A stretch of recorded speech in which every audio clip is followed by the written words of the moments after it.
Ratnakar Ausekar YouTube channel सादर करीत आहे आपल्या सर्वांचा आवडता कार्यक्रम पडद्या मागचं राजकारण। सर्व प्रकारच्या राजकीय प्रचार सीरीजच्या निर्मितीसाठी एकमेव नाव रत्नाकर औसेकर।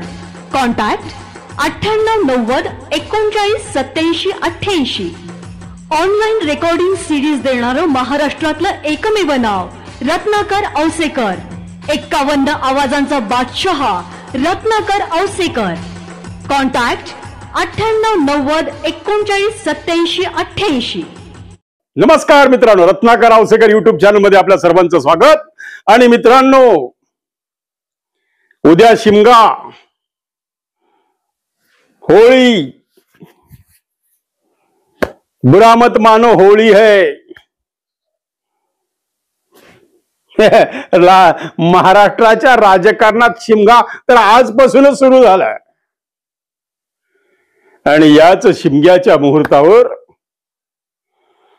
दसांचा खोक्या गजाड झाला। खोक्याभाई म्हणजे सतीश भोसले पाप धुण्यासाठी प्रयागराजला गेला। त्याला डुबकी तरी मारू दिली की नाही थोडी शंका आहे, कारण जे काही पाप केली, ससे मारले, हरण मारले, मोर मारले, या सगळ्यांचं जे पातक आहे ते पातक धुवून काढण्यासाठी प्रयागला जाऊन एकदा डुबकी मारली की आमचा खोक्याभाई पुन्हा धसांच्या सेवेसाठी हजर आहे। अटकपूर्व जामिनासाठी त्याने अर्ज केलेला आहे, पण ती सुनावणी व्हायच्या आतच खोक्याभाईला अटक केली।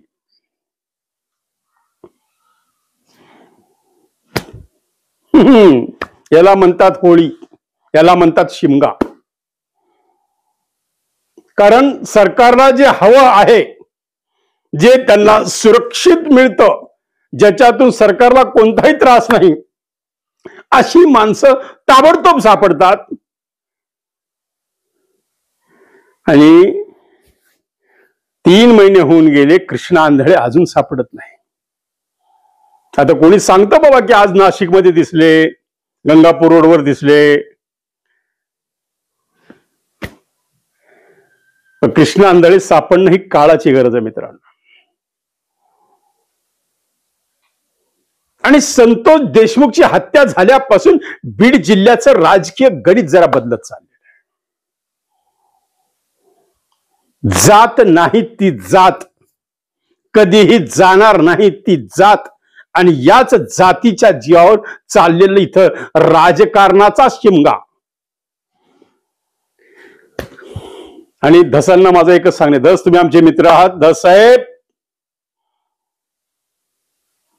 खबरदार। हा, पंकजा ताईंनी तुम्हाला खबरदार सांगितलेलं आहे की खबरदार बोलताल तर मी राष्ट्रीय नेता आहे। आणि धस साहेब तुमचं सुद्धा चुकलो, तुम्ही राष्ट्रीय नेत्यावर कसं बोलता मला सांगा। अहो, त्या राष्ट्रीय नेते आहेत आणि तुम्ही त्यांच्यावर बोलण्याचं धाडस केलं।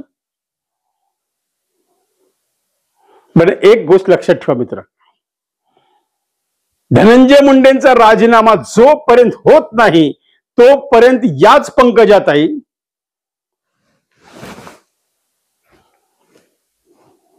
No comments. पुण्यात पत्रकारांनी प्रश्न विचारले, ताई असं तुम्ही पुण्याबद्दल प्रश्न विचारा, तुम्ही पुण्यात आहे ना, पुण्याचे प्रश्न विचारायचे, बीडच्या प्रश्नाचा काय संबंध आहे? म्हणजे काही चिडायला लागल्या। आणि जेव्हा एकदा धनंजय मुंडेंचा राजीनामा झाला रे झाला की ताईंमध्ये जोश निर्माण झाला का पंकजाताईंना पुन्हा एकदा बीड जिल्ह्याचा खासदार व्हायचंय, का पंकजाताईंना धनंजय मुंडेंची आता रिकामी झालेली स्पेस भरून काढण्यासाठी सक्रिय व्हायचंय। कारण हत्येला 3 महिने पूर्ण होत आहेत। पंकजाताईंचा बुथप्रमुख संतोष देशमुखची हत्या होतीये। पंकजाताईंनी त्यांना व्हॉट्सअप कॉल, व्हिडिओ कॉल काय ते लावला असेल, ते केला असेल, ते ठीक आहे, पण त्यांचं एक आपला भूतप्रमुखला भारतीय जनता पार्टीत अनन्यसाधारण महत्व मित्रांनो, आणि त्याचा निर्घुणपणे खून झाला, ज्याच्या खुनाची चर्चा अख्ख्या देशामध्ये होतीये, परदेशापर्यंत होतीये, आणि तुमच्याच मतदारसंघातला तुमचाच जवळचा कार्यकर्ता कमीत कमी त्यांच्या पत्नीला, त्यांच्या परिवाराला भेटण्याचं सौजन्य, कमीत कमी धनंजय मुंडेंचा राजीनामा झाल्यानंतर तरी पंकजाताईंनी जायला पाहिजे होतं, असं काही जाणकार लोकांचं म्हणणं पडायला. आणि खरंच जर धनंजय मुंडे यात दोषी नाही आहेत तर धनंजय मुंडेंनी सुद्धा जायला हरकत नाही. लोक त्यांच्याबद्दल सहानुभूती निर्माण होईल. जी काही निगेटिव्हिटी निर्माण झाली आहे, जी धनंजय मुंडेंच्या बाबतीत लोकांच्या मनामध्ये जो काही असं वाटतं की कुठंतरी त्यांचा पाठबळ वाल्मिक कराडा नाही म्हणून असं घडतंय, हे दूर होण्यासाठी धनंजय मुंडेंनी जावं मस्सा जोगला. असं थोडं धाडसानं मी बोलतो, काय त्यात कोणा वाईट वाटत वाटू द्या मित्रांनो, पण माझं एक धाडसानं बोलणं आहे की धनंजय मुंडेंनी खरंच जावं आणि त्यांच्या परिवाराला सांगावं की कोणीही असू, मग तो वाल्मिक कराड जरी असला तर गुन्हेगारांना सजा ही झालीच पाहिजे, असं ठामपणे धनंजय मुंडे सांगितलं. पंकजाताईंनी सुद्धा जाऊन सांगायला पाहिजे. पण तसं न होता ह्या बीड जिल्ह्याच्या राजकारणामध्ये आता धस आणि पंकजाताई, कारण पंकजाताईंच्या मनामध्ये कुठेतरी जरांगे पाटलांचाच आदेश धसांना आला आणि म्हणून पंकजाताईंचा पराभव झाला, असं पंकजाताईंचा झालेला समज. आणि पंकजाताईंची काही वाक्य ही थोडी भाजपला विरोधात होती, कारण पंकजाताई वारंवार बीड जिल्ह्यातल्या प्रचारात लोकसभेच्या सांगत होत्या की आमचा बीड जिल्ह्यातला माझा एक उमेदवार आहे, विधानसभेला सांगत होत्या की म्हणजे त्या मुंदडाताई, पण धसांचं ते नाव घेत नव्हते किंवा धसांच्या बाबतीत बोलत नव्हत्या. आता धसांचं म्हणणं आहे की पंकजाताईंनी माझ्या विरोधात प्रचार केला आणि मी आता श्रेष्ठींकडे तक्रार करणार आहे. पंकजाताई म्हणतात की धस नावाचं धसकट आता बीड जिल्ह्याला मानवणारं नाहीये आणि म्हणून त्यांना समज द्यावी. आणि मित्रांनो, एक गोष्ट लक्षात ठेवा, 2 का 3 दिवसापूर्वी पंकजाताई आणि धनंजय मुंडेंची भेट झाली. पंकजाताई त्यांना ते आजारी असल्यामुळे ते भेटायला गेल्या आणि त्यांच्याशी 3-4 तास त्यांची चर्चा झाली. या चर्चेमधून काय निष्पन्न झालं, काय झालं या चर्चेमध्ये? या चर्चेमधून हेच निष्पन्न झालं की आता धसांना सोडायचं नाही, धसांचं धसकट आजूबाजूला काढायचं, कारण बीड जिल्ह्यात वाढत असलेला धसांचा प्रभाव गेल्या 3 महिन्यापासून एक महाराष्ट्रातला कोणता आमदार की ज्याचा TRP हा सगळ्यात हाय राहिलेला आहे त्याचं नाव आहे सुरेश धस. युट्यूब काढून बघा सुरेश धस, चॅनल काढून बघा सुरेश धस, पेपर काढून बघा सुरेश धस. तर या धसांचा धसका या मुंडे परिवारानं घेतलाय का, अशी शंका आता महाराष्ट्रातल्या 14 करोड जनतेच्या मनामध्ये यायला लागली मित्रांनो. आणि म्हणून आता हा होळीपूर्वीचा शिमगा हा आजपासून सुरू झाला आणि कोण कुणावर किती रंग उधळतो हा प्रश्न महत्वाचा आहे. पण एक गोष्ट लक्षात ठेवा, संतोष देशमुखच्या रक्ताचे डाग ज्याच्या अंगावर पडलेले आहेत तो रंग धुणे एवढं सोपं नाहीये मित्रांनो, एवढं सोपं नाहीये. कारण किती जरी पक्षश्रेष्ठी भाजपची सुरेश धसांना सांगत होती की तुम्ही आपल्याच पक्षाच्या कितीही केलं तर धनंजय मुंडे हे अजितदादाचा माणूस आहे आणि धनंजय मुंडेंच्या विरोधात बोलू नका, हे वारंवार देवेंद्रजी फडणवीस आणि बावनकुळे सांगत होते, धसांना समजावून सांगत होते. बावनकुळेंनी मिटिंग घेऊन त्यांचं मतभेद मिटवण्याचे सुद्धा प्रयत्न केले. हे सगळं जरी झालेलं असलं तरी धस त्यांना वारंवार सांगत होते की तुम्ही समजताय तेवढं सृष्टी मंडळीनो, ही गोष्ट एवढी सोपी नाहीये. बीड जिल्ह्यात महायुतीबद्दल प्रचंड राग आहे, तुम्ही येऊन बघा. कारण बीड जिल्ह्याच्या ह्या राजकारणावर लागलेले हे संतोष देशमुखाच्या रक्ताच्या शिंतोड्याचे डाग हे निघू शकणार नाहीत. आणि त्यांनी शेवटपर्यंत धसा हे लावून धरलं, त्यामुळे धसांना 100% मार्क तर दिलेच पाहिजेत. आणि खरं तर हे प्रकरण उचललंच मुळात जरांगे पाटलांनी. जरांगे पाटील जर त्या दुसऱ्या दिवशी ठाण मांडू नाही शकले असते तर ही केसच दाखल होऊ शकली नसती. आणि कुठंतरी जरांगेंचा प्रभाव कमी व्हावा म्हणून धसांना पाठबळ मुख्यमंत्र्यांनी दिलं का? त्यामुळे पंकजाताईंनी किती जरी धसांवर आरोप करायचा प्रयत्न केला, शेवटी पंकजाताई हे का विसरतायत ही धसांच्या पाठीमाग मुख्यमंत्री देवेंद्रजी फडणवीस आहेत. आले देवाजीच्या मनात इथे कोणाची चालेना. देवाचा मार दिसत नाही पण लागतो. मित्रांनो, सुरेश धस नावाचं रसायन, कारण त्या ज्या पद्धतीने सुरेश धसांना लॉन्च केले, ज्या पद्धतीने सुरेश धसांचा टीआरपी वाढवण्याचं, ज्या पद्धतीने सुरेश धसांना का पुढचा लोकसभेचा उमेदवार सुरेश धस आहेत का, यापुढे बजरंग सोनवणेच्या विरोधात सुरेश धस उमेदवार असू शकतात का, अशी चाचपणी आता झाली का? आणि सुरेश धस त्या पद्धतीने त्यांचे काम चालू आहे का? कारण सुरेश धस 5 टर्म आमदार झाले, आता पुढच्या येणाऱ्या लोकसभेला ते लोकसभेला उभा राहतील का? आणि ते जर उभा राहिले तर पंकजा मुंडेंनी काय करायचं? हे राजकारणाचा खरा राजकीय शिमगान, ही खरी होळी आहे. मित्रांनो, थोडं शांतपणे लक्षात घ्या मी काय म्हणतो. कुठंतरी पंकजाताईंना स्वतःच्या राजकारणाबद्दल असुरक्षितता वाटती, कारण ते सध्या विधान परिषदेवर आहेत.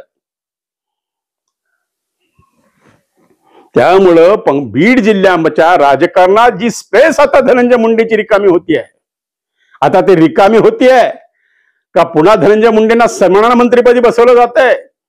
हे गुलदस्त्यात का आहे? कारण का गुलदस्त्यात वाटतं मित्रांनो, या अजूनही विधान परिषदेमध्ये यावर चर्चा झालेलीच नाही की आम्ही धनंजय मुंडेंचा राजीनामा घेतला म्हणून. विरोधक ओरडून ओरडून थकले शिमगा करून, म्हणून आजचा हा शिमगा स्पेशल आहे.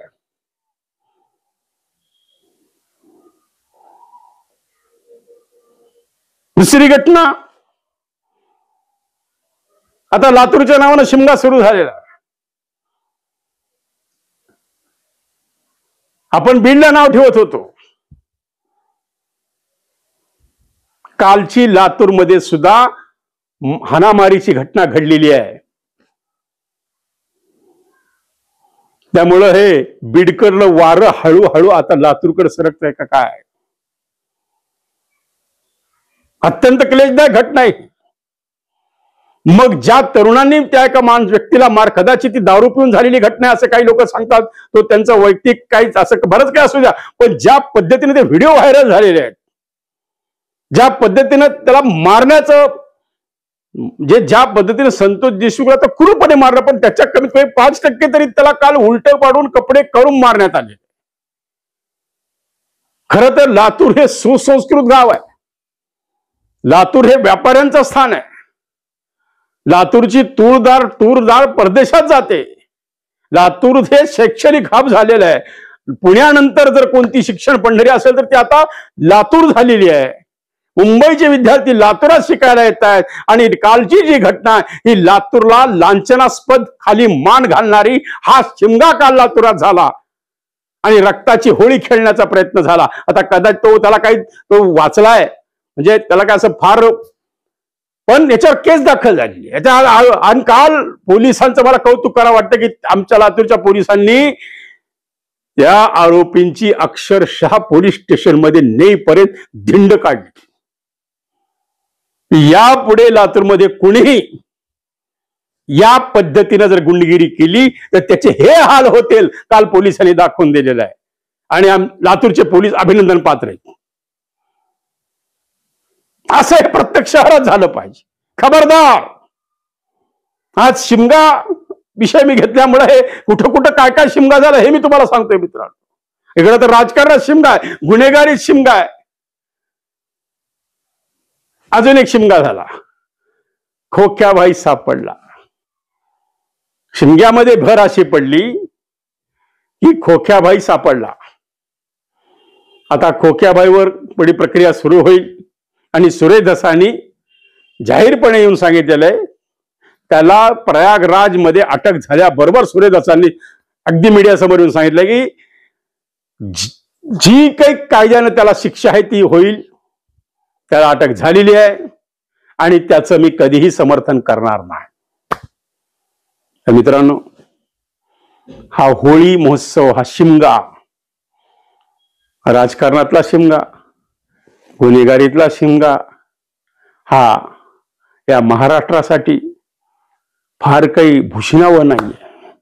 फक्त आमचं सर्वांना एकच सांगणं आहे, पंकजाताईचा हा विषय आपण घेतला होता की पंकजाताईचं धनंजय मुंडेंच्या राजीनाम्यानंतरचं जे त्यांचा वावर आहे, त्यानंतरच्या त्यांचं एक प्रकारे त्या स्टेटमेंट देत चालतायत. अगदी त्यांच्या आवाजामध्ये एक धार निर्माण झालेली आहे. ही धार कायम राहावी. पंकजाताई अशाच राष्ट्रीय नेत्या नाही, त्यापेक्षा मोठ्या नेत्या व्हाव्या, याच होळीच्या आम्ही त्यांना शुभेच्छा देतो. मित्रांनो, हे विश्लेषण तुम्हाला कसं वाटलं जरूर तुमच्या कमेंट्समध्ये आम्हाला कळवा.